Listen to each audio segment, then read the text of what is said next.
Hi, everybody. This is Elenbaas from Nightlight Astrology, and I'm catching up today on an episode of Planets in Profile. Today, we're going to take a look at Venus in the sign of Cancer. So for those of you who are new, you can check in the archives on my YouTube channel, and you'll find that I've done a list of short videos working through the 12 signs with the planets Mars and Venus. I'm catching up on some of those because the summer really flew by. I was traveling a lot and needed some time to sit down now and finally catch up with those. So we're at Venus in Cancer. I think this is actually, there's Venus in Cancer and Venus in Leo, and then we've gone through all 12. In the purpose of this video is to help you get an understanding of Venus and Mars through the 12 signs, and then eventually we'll move on and do the other planets as well. But I'm just starting with Venus and Mars. When you're interpreting Venus, there's basically two situations in which you could be interpreting Venus: in a birth chart, maybe a horary chart, but in a birth chart, and in daily transit.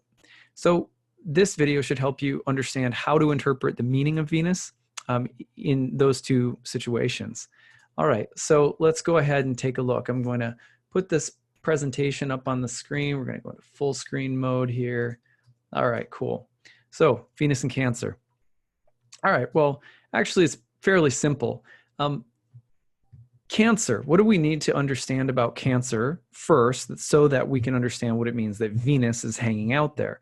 Well, remember, in ancient astrology, the basic consideration has to do with how a planet behaves, what its own essential nature is, what its needs, wants, desires, fears might be, and then how those needs get addressed or taken care of based on the host of the house it's in, if the planet is not in its own house. Like, for example, if you or I are in our own houses, we can take care of our own needs. If I'm hanging out in my friend's house, probably because he's my friend, he can take care of me and, address my needs. But if I'm at somebody's house who has very different values from me, right, totally different, it's going to be harder to get my needs met. So that's the basic framework that we have for understanding the relationship between one planet and another as planets are traveling through each other's signs. Cancer is a cool, moist, feminine water sign, and it is the temple of the moon, right? So how does Venus behave? And then how does this cool, moist, feminine water sign and temple of the moon and the moon itself respond to Venus's needs, desires, fears, etc.? Okay, so let's start with Venus. Well, as I've said in, I think, pretty much every video by this point, Venus is the planet of friendship, harmony, beauty. Venus's skill is to take things that are unlike and find a way of making them alike, harmonizing things. For example, you take two things when you have little kids and you say, like, here's a blue thing and here's an orange thing. And at first they might be like, they're blue and they're orange, so they're different. But then they might recognize, oh, even though they're blue and they're orange, they're both circles, right? Maybe little balls or something. Or they're both squares, the little square blocks. Even though they're colored differently, they're the same type of block. So Venus is always doing that, where Venus is finding commonality and amplifying it in order to create harmony where otherwise it might look like there's a difference. Venus is interested in doing that constantly. So in that way, Venus is like, like a Beach Boys song where there's just tons of harmonies going on all at once with all the voices. Venus is always finding ways of creating that. Venus is also love and friendship. Venus is, those are other words for the same basic function. Venus is also sensuality, the enjoyment of the five senses, color, right, taste, sound, anything that's pleasing. Venus is also related to women and sisters and daughters. Those are all Venusian topics. And the goddess, anything that might fall into the realm of God, goddess, and like art, beauty, etc. So those are the things that Venus is, and so those are the things that Venus wants to do. Think about Venus wants to harmonize, or Venus wants to enjoy, or Venus wants to befriend or adorn. These are things that Venus wants to do. So then we have to say, okay, well, how does the cool, moist, feminine water temple of the moon address the needs of Venus? If Venus is the house guest, what can the moon provide? Venus is thus reliant upon the moon, and in any chart you're ever reading Venus in Cancer in, you need to check on the condition or status of the moon. And that ends up being like a qualifier because, okay, fine, Venus in Cancer sounds nice. But if you've got the moon in Aries, right? And the moon in Aries is like in the 12th house or something like that, might be a little different, right? Totally different scenario as opposed to, the moon is in Virgo and it's in a sextile with Venus or something like that. So aspectual relationship to the moon matters. You always want reception with the moon, which means an aspect to the moon, and you want the moon in a good house. Now, I can't go too deeply into this, but that's the general idea. So you want some vibe between Venus and the moon to exist in the chart, like a trine or a sextile is sort of ideal. But you get the idea. Okay. So also you have to remember that the moon can only provide what the moon is and what the moon does. So if Venus wants love, the moon may provide children or home or family.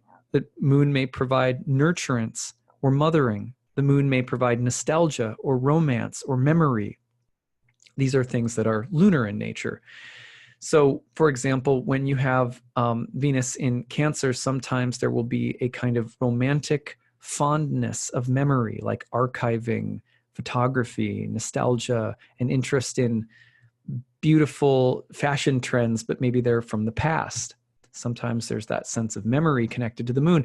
The moon is the memory keeper in astrology. So we see that because the moon is reflecting an original light. It's not light of its own. It's reflective of an original, just like pictures, photography, film, and anything from the past that's contained as a memory. So the moon has a natural interest in things that are old. And when Venus is in the moon sign, sometimes there's an interest in things that are sort of retro or homey or sweet or comforting. There's an emotional sensitivity and receptivity with Venus in the moon sign. So all of those things can be strengths. Remember Cancer's seasonal qualities as well. It's a summery sign, which means it's more youthful, and it's fertile because it's a water sign. But remember that at the summer solstice, when Cancer season starts, the light of the solar year on an archetypal level, we could say, don't take it too literally, just think of the archetypes here. The light of the year is decreasing, right? So because the light of the year is decreasing, we're at this really sweet moment of maximal light, and yet there's the sense of inevitable death. So similarly, if you think about romanticism, right, just romantic poetry, romance in general, there's a sense of the sweetness of what is, and you're almost longing for something even though you have it, as though the thing you have is already gone. That's part of romance. There's a longing in the sweetness of romance. It's there, you have it, you're with it, but you're like a child. Think about how you hold a baby. You're holding a baby as though there's something intangible that's slipping through your fingers even as you're savoring it. That's Cancer. That's the quality of the solar year, where there's a maximum amount of light. It's sweet, but there's a feeling that it's slipping away, that it's already in the past. That moodiness of Cancer, that sweetness of Cancer. Sometimes it's a little suffocating. Sometimes it's a little needy. Sometimes, it's a little, some people would say that it's a little cheesy, you know what I mean? Or it's nostalgic in the not so great way, So of course, United States of America Declaration of Independence was actually signed while Venus was in Cancer. And think about, our culture, the ones who came up with Facebook, an instant archiving of your life, streaming 24/7. Like, we're so Cancerian as a nation. Venus in Cancer is our mood. We have this sense of styles from the past that somehow we bring back all the time. And yeah, so at any rate, sometimes Venus in Cancer is going to struggle with lunar issues, especially depending again on the placement of the moon in the chart. Lunar issues for Venus can be, sometimes there's going to be a clinginess or a neediness or a sense of codependency, sometimes living in the past or living with a sense of insecurity that one loves with a bit too much anxiety or fear. So, you think about the kinds of issues that Venus can also have, as though you're thinking about how does Venus cross with the archetype of the mother in a positive and not so healthy way. For example, you have the mother that wants to hold and keep things sweet. And then you have that kind of artificial mother who's like, don't tell me anything negative. It all has to be sweet and good. And we're all a family here. We're all just going to have a nice family time. And if you ever had a grandma like that, or a mom like that or something, and just kind of like denying the darkness or not being real, or just wanting to keep everything kind of sweet and apple pie. And sometimes there's a sense of denial about that. The other thing is that Venus in Cancer is sometimes very needy, and hence can actually be quite secretive and deceptive. Venus in Cancer, one of the things that we don't always think about with the moon, for example, think about crabs and hermit crabs, and the fact that they hoard things, right? So sometimes with Venus in Cancer, there's this feeling, a pit in the stomach that's never filled. So Venus in Cancer is sometimes very emotionally driven, and that can create the sense of never being satisfied. And that can actually create secretiveness and deception and even emotional manipulation in relationships. Sometimes jealousy is there. And you can also play on the image of sweetness in ways that aren't always authentic. People are sold on sweetness. If it looks like something emotionally nurturing, people are sold on it. But, if you, like, for example, if you go into a candy shop, they appeal to our sweetness, right? But of course, sugar is toxic. So Venus in Cancer, be careful of the toxic sugar, basically. All right. So you can also find lots of benefits in relation to lunar topics. Venus is a benefic. Venus is a planet that brings blessings, friendships, harmony, good fortune. And so you may benefit from a lovable mother or a lovable family, or there's family benefits, or there's benefits that come from your hometown or village or people or what have you. So sometimes there's benefits, Venus, that come in relation to lunar things: mother's home, property, land, all food, all lunar issues. Okay, so some famous people with Venus in Cancer make good examples of what we're talking about. How about Angelina Jolie? Now, on the surface, you might be tempted to think about Venus in Cancer in terms of her looks or her appearance, but don't, because that can be actually quite complicated. Venus in Cancer may have something to do with your style, maybe not. The ascendant ruler and the ascendant planets in the ascendant, potentially more indicative of look, appeal, like the way that you look and feel to other people in terms of your physical appearance.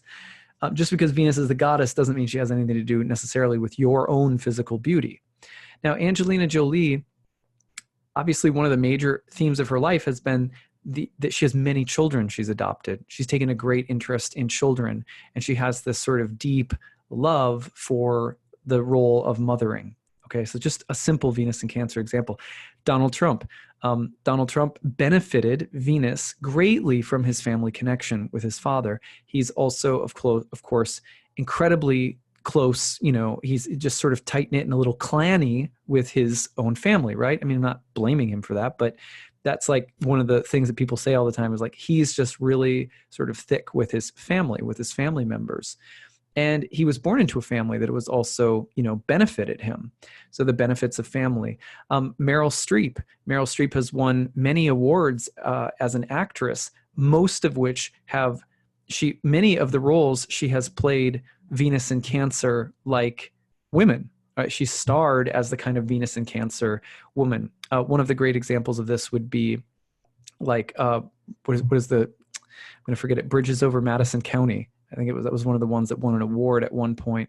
But many, many other roles that she's played, where she's played a mother, or she's played a young woman, and a lot of it centers around family issues. And she's been very successful depicting the sort of Venus moon goddess maiden mother kind of dynamic in her acting career. Carl Jung.